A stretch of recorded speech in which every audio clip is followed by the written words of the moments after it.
Magandang umaga, kahit para bang naiisip mo na agad ang mga obligasyon na dapat mo nagampanan, kaya kinakalimutan mo na paano sumaya. Tara kaibigan, mag-usap nga tayo, labas mo yung alak at saka yung baso, pati pulutan sa plato at yelo, kasama yung gulay na nasa tubo. Hoy, alam mo ba na mas marami pa ang masirap sa'yo kung nahihirapan ka?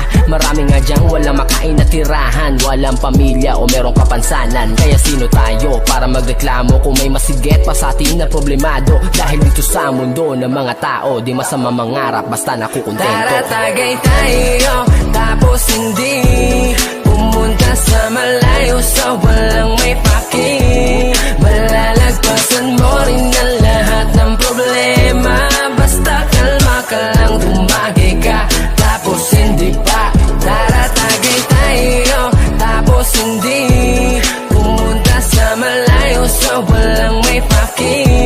Malalagpasan mo rin ang lahat ng problema, basta kalma ka lang, tumagay ka, tapos hindi pa. Masarap na buhay ng tahimik at payapa, lalo na kapag malaya ang iyong kaisipan.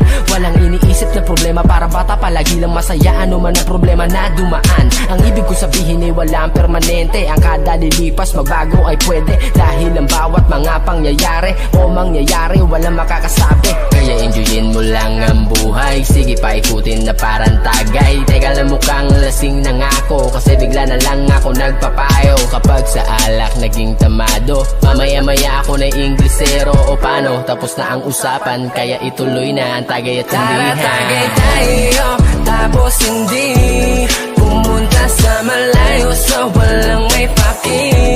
Malalagpasan mo rin ang lahat ng problema, basta kalma ka lang, tumagay ka, tapos hindi pa.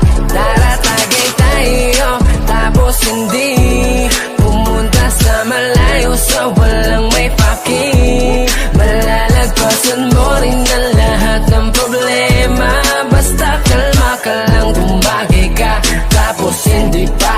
Tara tagay tayo, tapos hindi pumunta sa malayo, sa walang may paki.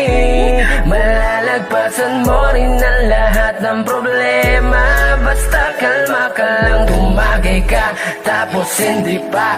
Tara tagay tayo, tapos hindi pumunta sa malayo, sa walang may paki.